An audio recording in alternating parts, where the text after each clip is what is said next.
didn't know that. Movie star Robert Stack, Russ Conway, unsuccessful round-the-world yachtsman Andrew Sugden, singer Dickie Valentine, who wrote all those books and now lives in France, 78 years young today. Now, here's number 37 on the countdown, based on the old song. It's the Dahinis, She Had to Change. She had to change.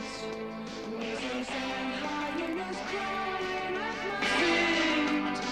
But she still had to show me the things that I couldn't.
Mr. Ashenden, he's set to go in.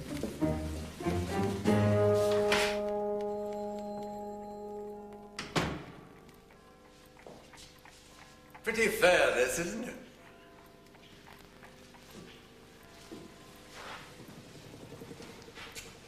Well, surely the author has a suitable quotation. Kipling, perhaps. There are few more impressive sights in the world than a Scotsman on the make. J.M. Barrie. Don't try that in Cumming. It's hopping mad at my elevation. We'll have plenty of time to go into your journey in the formal briefs, and I've been summoned to the minister, but I have a surprise.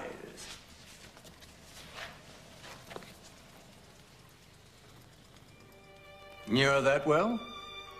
It bears directly on the mission. It was a long time ago in Paris. Now, that's useful. Alexandra Leonidova has turned up in Russia helping their government. At the moment, everyone in this whole bloody building has one thing in their mind, Ashenden. And that is getting money into Russia. We have to keep Kerensky in power. Which is why I'm asking you to take over £1 million sterling in American currency. Taxpayers' money? Not exactly. It doesn't matter where it came from. Your job is to get it into the right hands. The only person we think we can trust to pay their troops is a white Russian general called Shvorin. Our Czech agents in Petrograd should help you find him. And what am I supposed to be doing there? It's rather neat. We've managed to attach you to an American trade mission, which may even get you to Kerensky. A man named Harrington is going over for some transaction, and the Foreign Office persuaded his firm you could help with connections and an interpreter. Your friend should manage to give you all that. And he'd hardly say you have to guard this with your life. Just now, we'd better put it in my safe. I have to see the minister.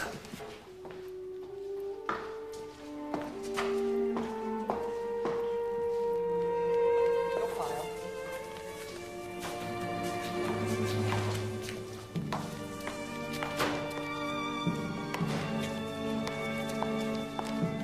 Ashenden. I nearly forgot. Cumming's put in a request for you to attend one of his Tuesday evening gatherings, the so-called spy school. Can't think why. He usually sticks to his own people. You should refuse, of course. For many years, gentlemen, I've used these meetings to underline that the first principle of our service was loyalty. Everyone passing through this room was told the same. There can be no lying to each other, no cheating one another, no stealing one another's glory. Far more than in the army or the navy, Disloyalty in our secret service was the worst crime, for it was a crime against ourselves. Now, because of this war, other British agencies have decided to get into the spying business. Well, naturally, they're drawn our specialities, our work on personation and housebreaking and keys and forgery and photography and listening and all the others. But what they haven't realized is that these things are not merely useless. They can be dangerous once that first principle is ignored. I mean, they want to run spying as a branch of politics, using factions and rampant careerism and constructive deceit and manipulation. Well, you can achieve results at first. Quite spectacular results. But there is a price to be paid, as some of you may discover if you work for them. Because once you cease to make loyalty part of the air you breathe in intelligence, once you put results before it, you leave your agents without any center. And then you open your gates to just 3 short steps.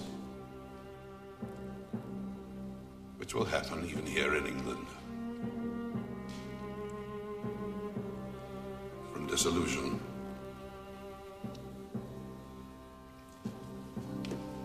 to disaffection to defection. Now, may I introduce this evening's guest speaker, Sir Alfred Ewing, who will talk to us tonight about cryptography.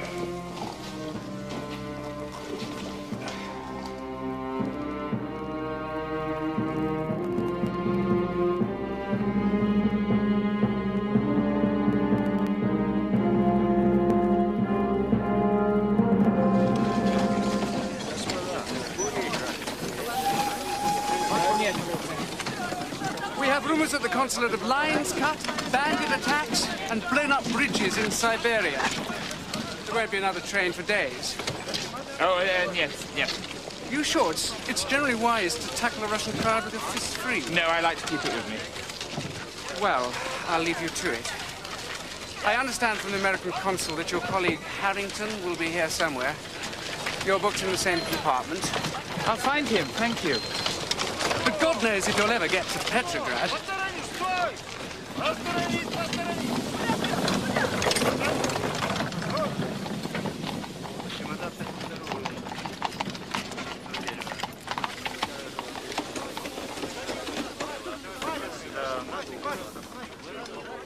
Собирай чемодан. Куда ж ты поезд? Да какой перрон, садись в этот поезд.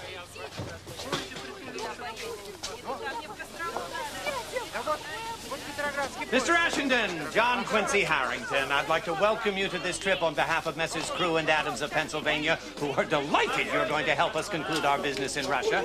I've already protected your birth 3 times from a group of Russians. Now, here we go again. I'm showing you straight.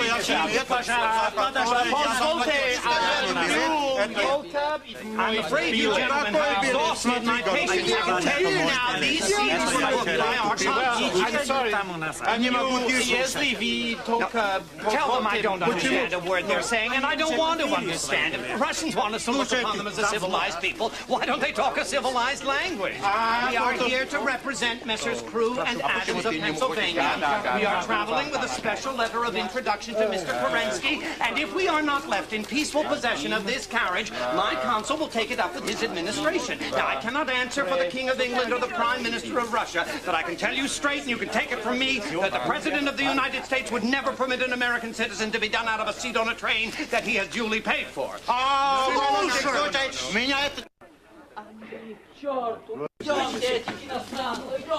See? They may resist force, Mr. Ashenden, but I tell you, they cannot resist an American's tongue when he knows how to use it.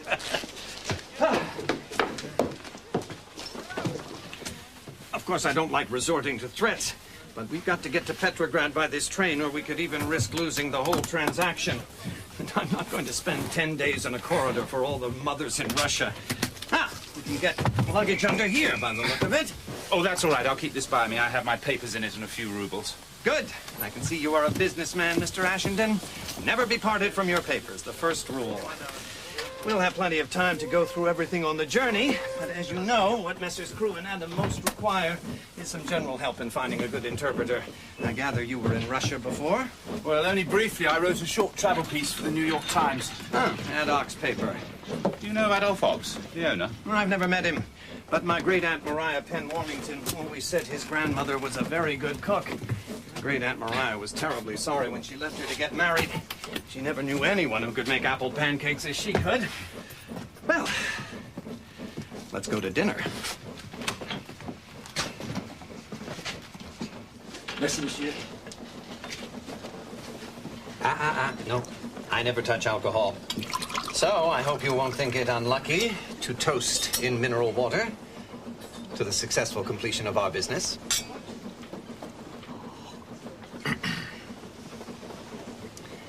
You may not be aware, Mr. Ashenden, but there's quite a lot more to this meeting than my company knows. Is there? Well, you see, we Harringtons are from England. Came over from Sussex at the beginning of the 18th century. I've been to the village churchyard in Sussex where my ancestors are buried. As a matter of fact, I've brought you some of their epitaphs. Copied them into my notebook. I keep all my stories and quotations in here.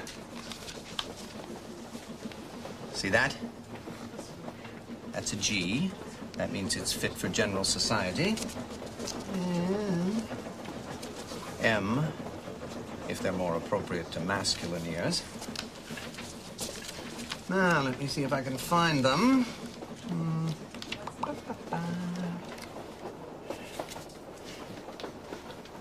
Mrs. Harrington and my two boys. Very handsome.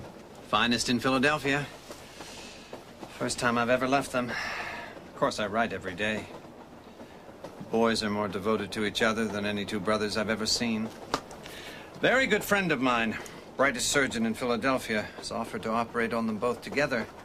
That way they won't have to be separated. What's wrong with them? Oh, quite a range. There's a matter of the tonsils of Charles, big debate over Tom's appendix. I've had my own tonsils out twice, my appendix once. My wife's had both out.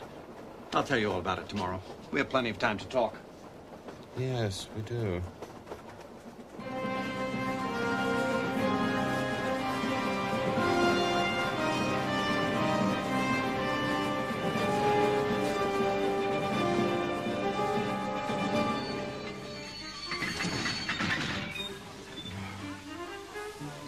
Mr. Harrington. Harrington?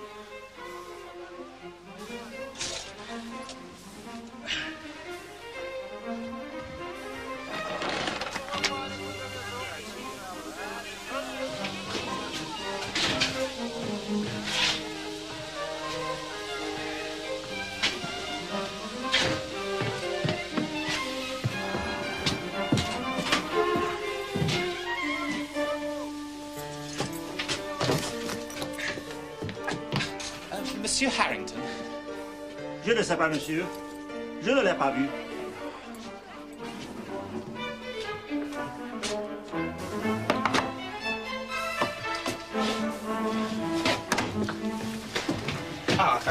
Monsieur Harrington, il a quitté le train. Non?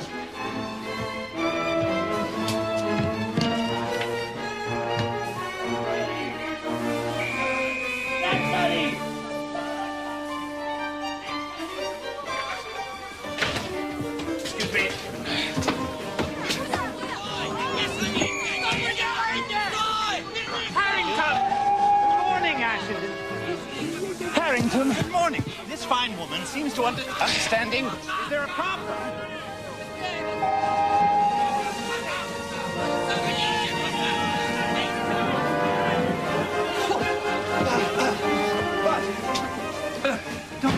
Don't they check with the folks on the platform? No, they don't. They just go. Well, then I owe you a heap of thanks. The fact is, the children in this country have an expression you can't resist.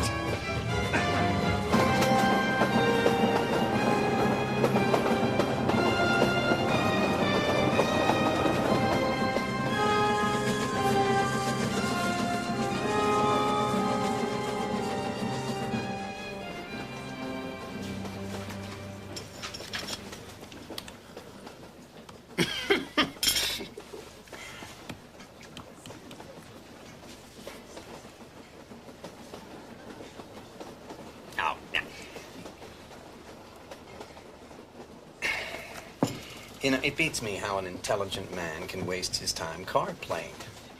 It kills conversation. Conversation is the highest part of man's nature since it allows him to partake of social intercourse. Isn't there a certain elegance in wasting time? Any fool can waste money, but when you waste time, you waste what is priceless. Besides, you can still talk. How can I talk when your attention is taken up by whether you're going to get a black 7 to put on a red 8? Conversation calls forth the highest powers of the intellect, and if you've made a study of it, you have a right to expect that the person you're talking to will give you the fullest attention he is capable of. Of course. Now, the fact is, I want your opinion on a pithy passage by Oliver Wendell Holmes. Les rebelles ont essayé de faire exploser le pont. Il est bien possible qu'ils essayeront de prendre le train. Nous traverserons le pont aussi vite que possible. You know, English is the currency of the world, and it beats me why these guys don't learn it. They've tried to blow up a bridge ahead. Rebel soldiers could board and turn us out on the steps tomorrow. We're going to take the bridge as fast as we can. But we better wear warm clothes in the morning. Uh-huh. Now, you listen to this.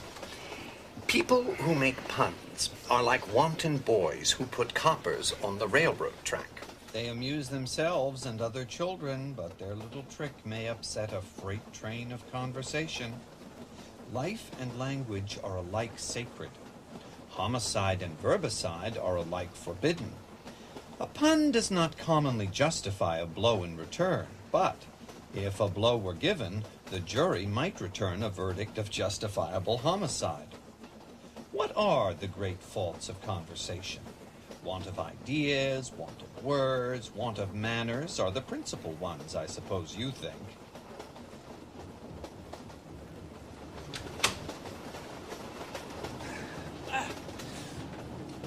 You, my friend, are going to be awfully hot.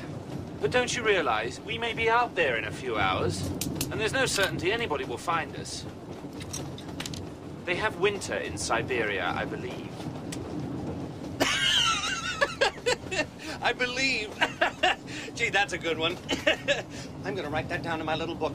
I can see exactly how I can bring that up one time when I have to speak at our luncheon club. Now, let's go to breakfast.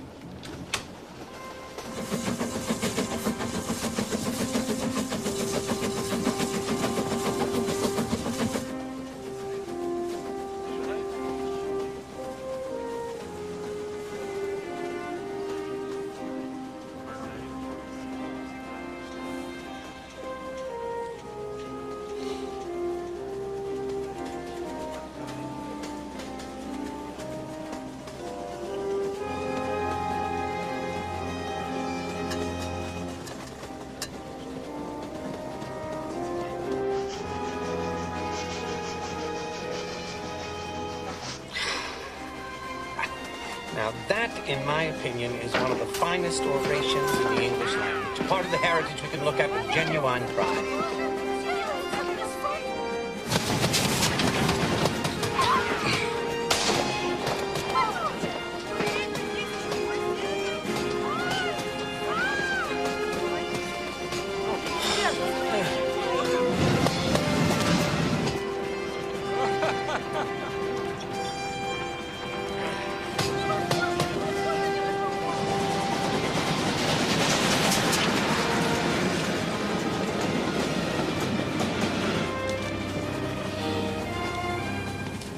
Mesdames, messieurs, nous les avons dépassés. Personne n'a été blessé. Je vous en prie de m'excuser ces événements. We're past and... You'll be much more comfortable now.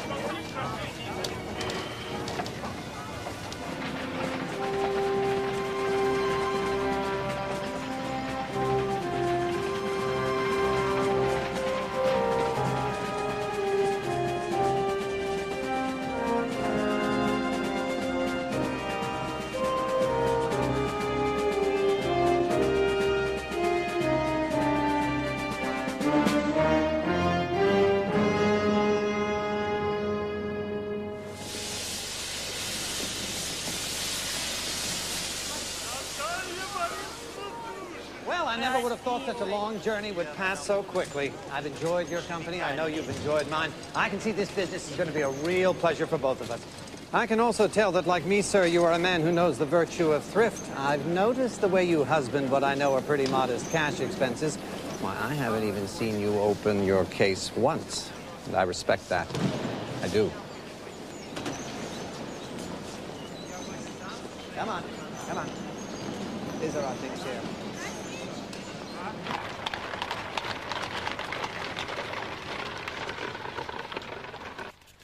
It's that serious? The army could mutiny at any time. The Bolsheviks are here, there, and everywhere. There is no food in the shops. Some say General Schwerin is dead, that he was strung up by the Bolsheviks. We're trying to find out. There are rumors the Germans may march on Petrograd. And what does Kerensky do? He makes speeches.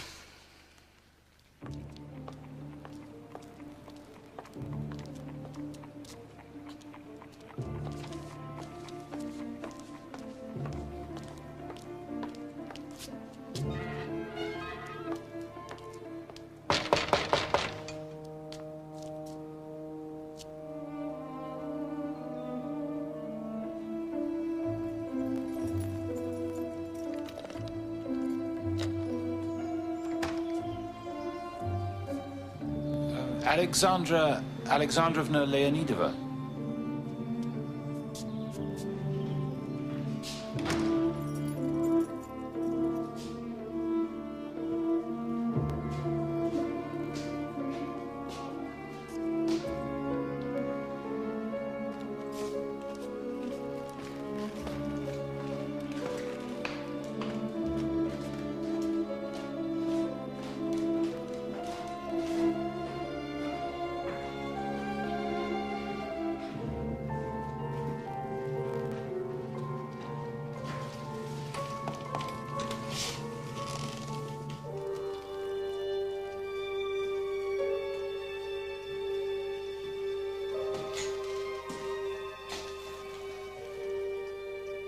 Оставьте нас, и дверь закройте, пожалуйста.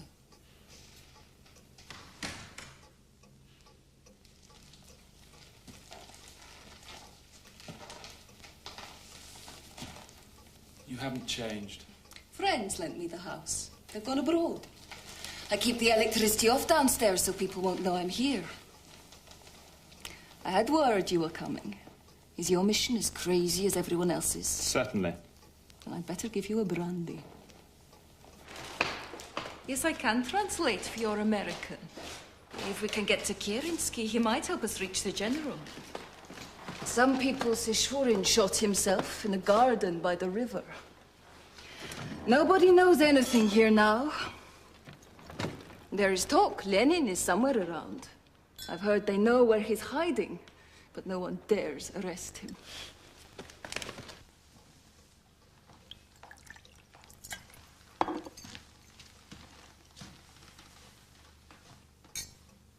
But I underestimated you, Ashenden. Your mission is crazier than everyone else's. There was shooting on the street 3 nights ago. We're running out of food. The army will mutiny any day.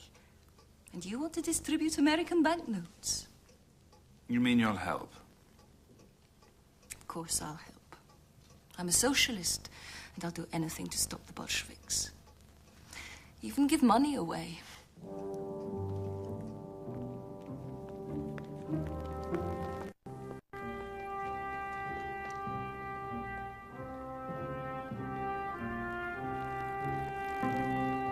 To get him to understand that all he has to do is make sure the minister sees these copies, then he can look at... No.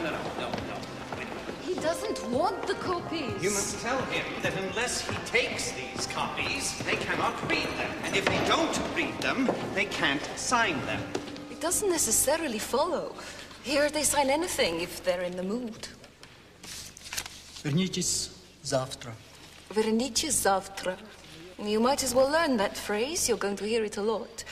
It means come back tomorrow.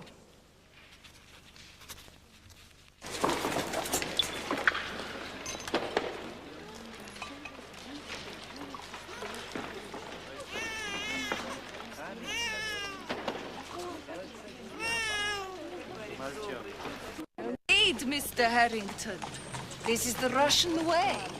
If you want tea, you queue for it. Maybe, but the honor of motherhood, Miss Leonidova. Alexandra Alexandrovna. The honor of motherhood, Delilah, is like the honor of banking. If you honor it, your country will grow. But if you allow it to fall into disrepair, then the nation withers like a flower. But what of the arts? In Russia, the arts are like religion. Should they not be honored too? An artist who demands honor isn't an artist, but a politician, and should be treated as such, Delilah. He has a point. Why did you call her Delilah? Her name is Alexandra Alexandrovna. Forget, I don't speak Russian. Tell him I don't care about the Prime Minister's matters of state. Меня не интересует дела премьер-министра. Tell him my company is prepared to accept the notified terms at once. Моя компания готова немедленно And ship принять the goods as soon известные as I условия return. и отгрузить товары, как только я вернусь. Tell him we're running out of patience and I need to see Kerensky now, or I'll pack my bags and make a formal complaint through our ambassador. У нас кончается терпение, и мне надо увидеть Керенского, или я отправлюсь и официально пожалуюсь через наших послов.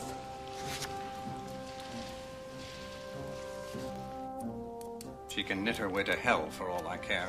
Tell her the minister cannot have another engagement more important. У министра не может быть дела важнее. Because only Crew and Adams of Philadelphia are offering the terms he wanted. Ведь только Crew and Adams And there's nothing more important for his предлагают country. нужные условия, и нет ничего важнее для его I can страны. annoy her every day for a year if necessary, unless she gets me through that door to Mr. Kerensky. Мистер Harrington надеется, что вы поймете и пропустите его к Керенскому.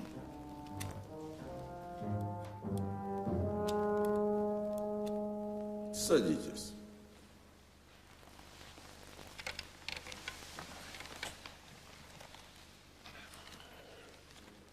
Tell him we must see Mr. Kerensky now, Мы должны увидеть господина Керенского. or else the offer may be withdrawn by my employer, Или же мой хозяин заберет свое предложение. because the terms don't look like they're being fulfilled. Ведь условия вроде не выполнены. Tell him he has the opportunity to get the government out of many of their difficulties now. У Керенского сейчас возможность избавить правительство от многих забот.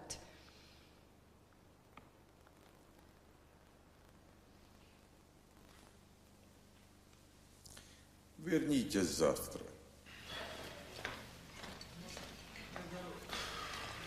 Is there bread? No bread, no butter, no sugar, and no potatoes. Well, let's hope we get somewhere soon, Delilah. The firm would never have sent me if they thought I wasn't going to have the best of everything. Mrs. Harrington wouldn't like me to go without sugar or butter. She'd be very disappointed. You'd know what I mean if you were married. But I am married, and I know what you mean exactly. My husband is a big disappointment. He's going to have a baby. The mother is a friend of mine, and a well-known writer on political economy. I do not think her views are sound, but I should be the last to deny that they deserve consideration. Are you interested in political economy, Samson? I have views on everything, including men's behavior. It is all right. Vladimir and I have not been together for some years. Even so, Delilah, it's beginning to look to me as if what you want in this country is a little less art and a little more civilization.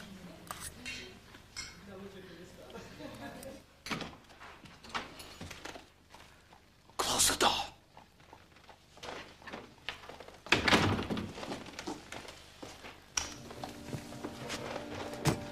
They're putting poisoned food in the shops. Who are? The Bolsheviks. They lace the meat with rat poison and blame the government. But we have word from Schwerin. He will be in Sadove buildings tomorrow by the arches. Bring the money. But walk about the city first to make sure you're not followed.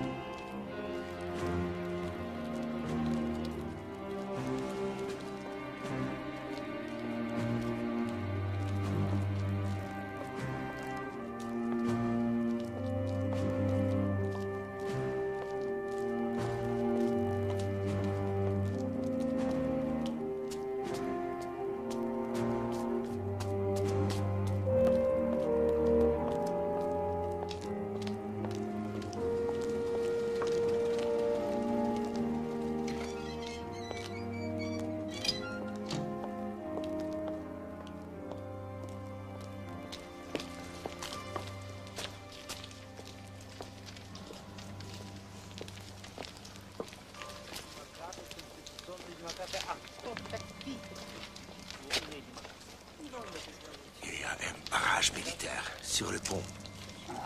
Est-ce que quelqu'un va faire un discours? Is someone going to speak here?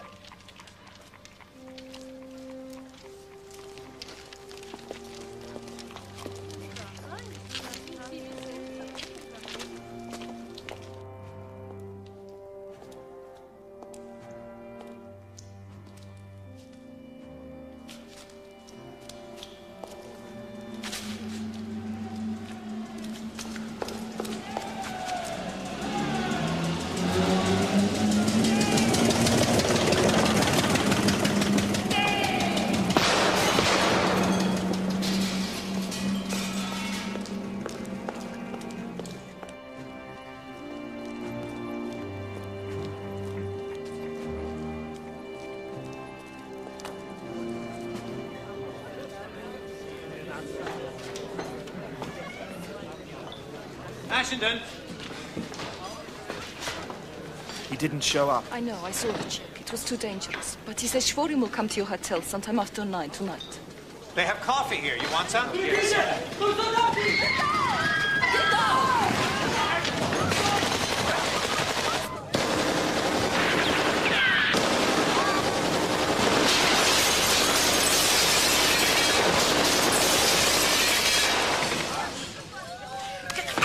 They're waiting!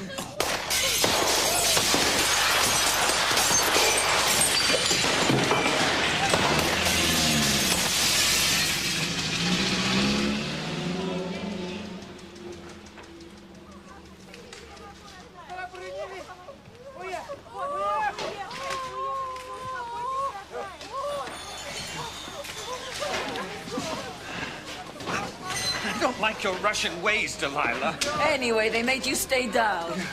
You have a handkerchief?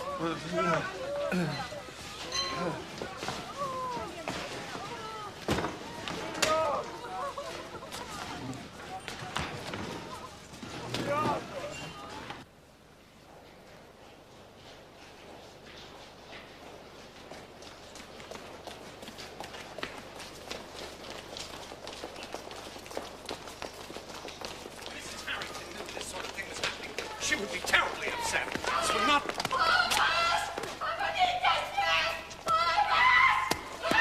No, wait, no, wait a minute. Hold it there. Hold it. What do you think you're doing? Come here, Подождите, Harrington! Подождите, слушайте! Он иностранец, он выпивший, он ничего здесь не понимаете. Ну, возьмите эти деньги, возьмите ж! What did you say to him? We need another handkerchief. I told him you were a foreigner and you were drunk. Lucky he didn't shoot us both. You are magnificent, Mr. Harrington. But unless you go back to America, you are going to get us all killed.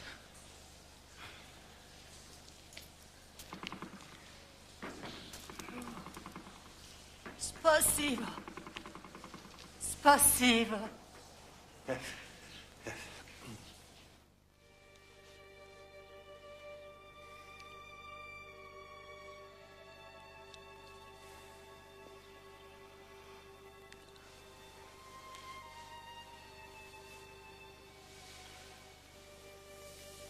I thought we were dead. It was close. Being frightened always makes me feel like this. You weren't frightened in Paris. Maybe I was. It was a long time ago.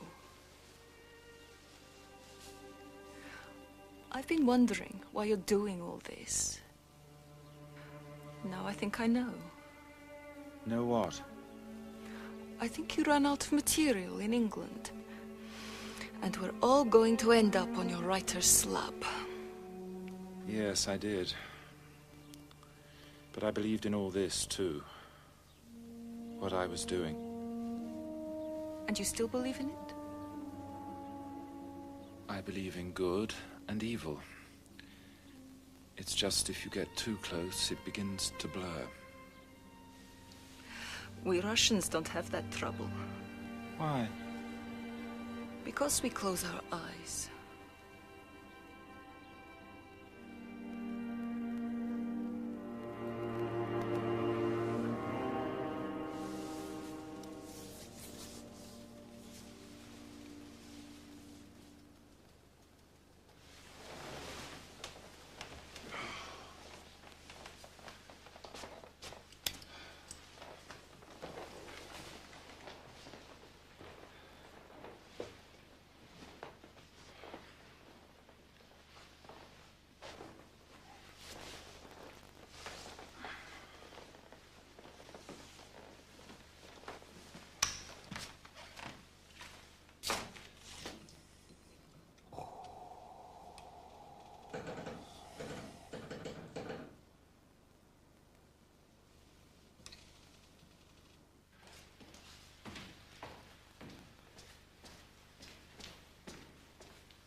Anyone here? Où sont les garçons?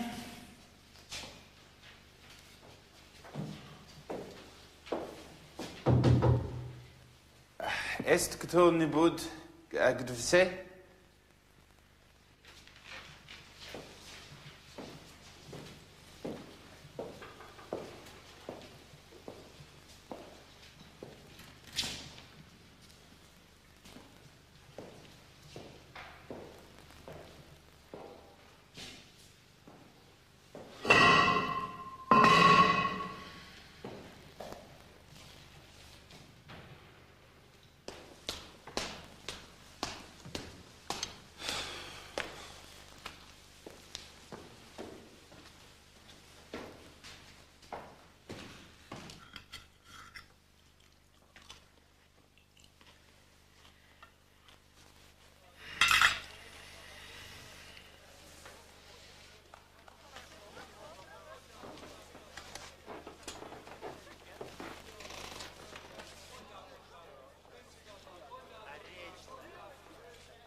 Ashenden.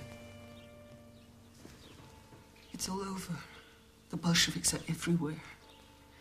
Shvorin's dead. Stabbed to death at the Winter Palace. Where's Kerensky? He fled. He didn't even fight, the buffoon. They're shooting people already. They have a list. My name is on it. Yours maybe too.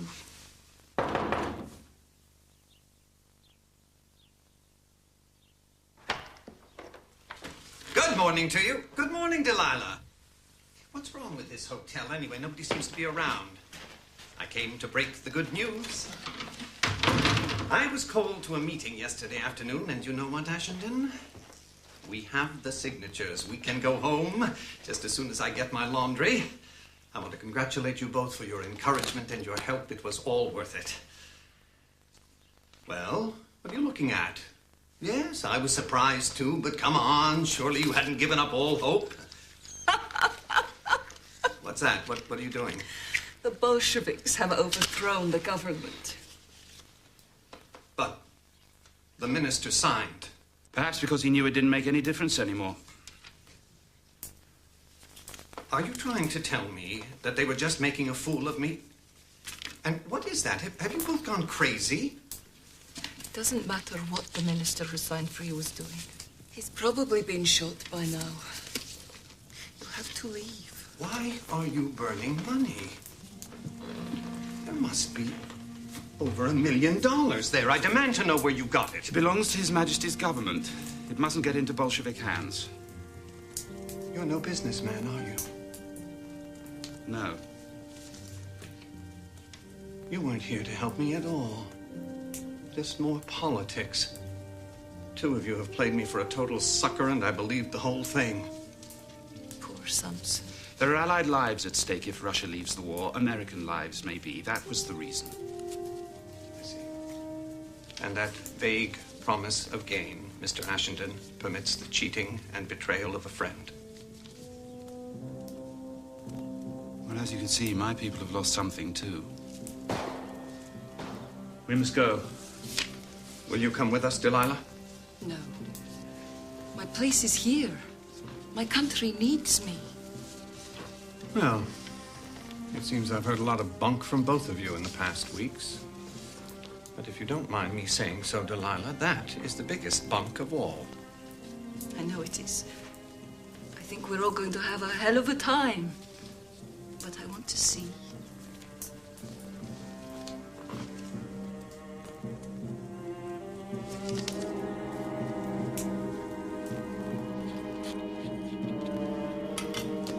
Adres, madame, tu da poslano. Spasibo vam. Your luggage has been taken to the station, but you'll have to walk. Driving's too risky. Your laundry's not here. What? Where is it? I have the address, but we'll have to leave it. Leave it? There's 4 shirts, 2 union suits, a pair of pajamas, and 4 collars. It's mine, and I'm not leaving it. Look, I may have been a complete fool. The trip seems to have led precisely nowhere, but I can tell you I am damned if I'm going to leave my laundry. Well, you have to. We must get out of here now. I will do nothing of the kind. Now, you can go on. I'll fetch it myself. But I am not going to leave it to the Bolsheviks. Mrs. Harrington would never forgive me. Yes. Just give me the address, and I'll find it. We must take the side streets. Then we'll go straight to the station. This way.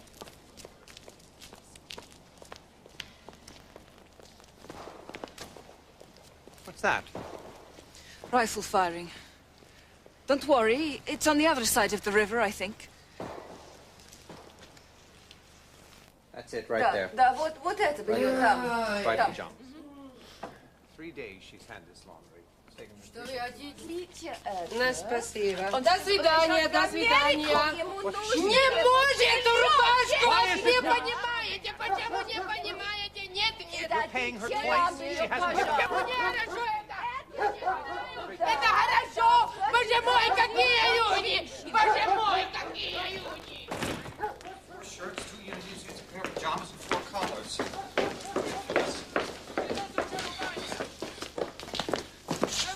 This way.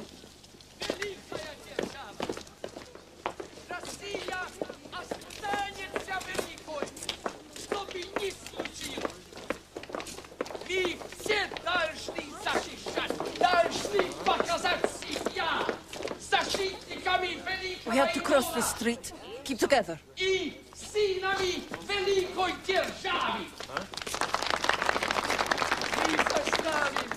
Всех смотреть одну сторону.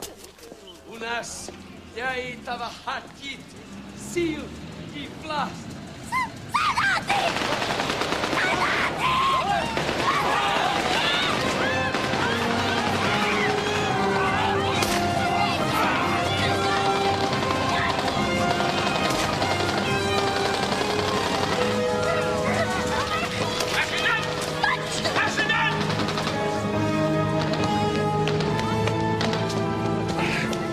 Where's Harrington? I haven't seen him.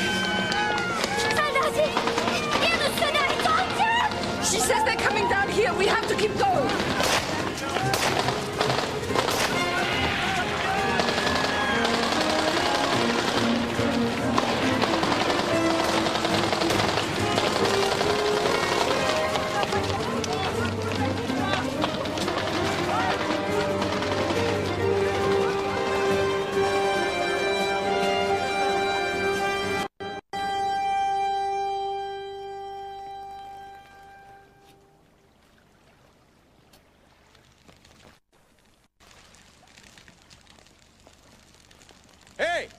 Солдаты уже ушли. Правда, ушли? Да, все ушли. Да там у меня сидит друг, ему нужно срочно на вокзал. Вы можете его сопроводить, пожалуйста? Будьте спокойны, я провожу его на вокзал. Спасибо. Пожалуйста. He says we can go back. The soldiers have left the streets.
You have to go now. He will take you to the station. I must wait until they take him to the mortuary. Bodies have a habit of getting lost. You have to go.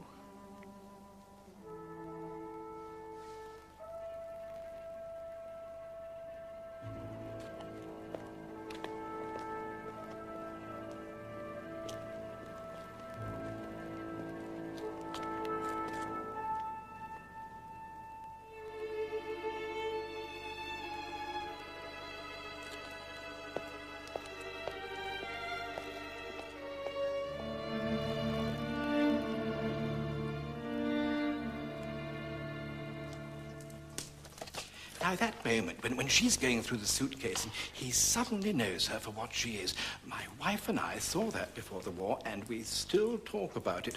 Where on earth do you get your ideas from, Ashenden? And that business in the last act with the fox fur at tea time, that was really excellent. Was it based on something that really happened? I bet it was.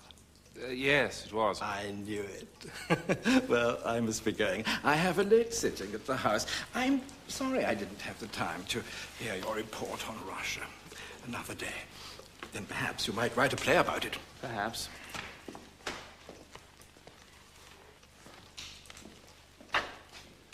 I lose £1 million of our money and he wants to talk about comedy. If a man takes a loss of money cheerfully, that it generally isn't his. So who the hell's money was it then? I burnt it, tell me. The Americans. Some Swiss were selling them non-existent armaments. We found out and sent him packing. And stole the money? We could hardly do anything else, or they'd ask how we knew about it. The Americans currently send the easiest cables to decrypt in Europe, Ashenden. I mean, their idea of a code for the Secretary of the Navy is Neptune, which is how we know your mission to Russia was not a complete failure. Why? It seems they're as worried as we are about Bolshevik sympathies in the United States.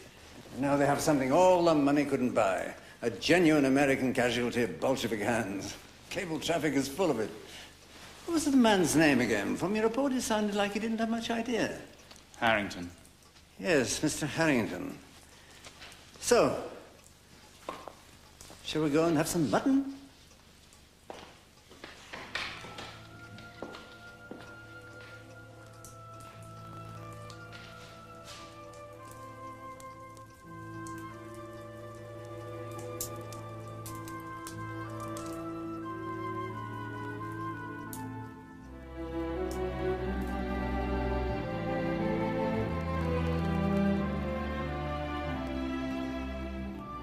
Next week, Naples, with Elizabeth McGovern as a mysterious American and Alfred Molina as a Mexican hitman.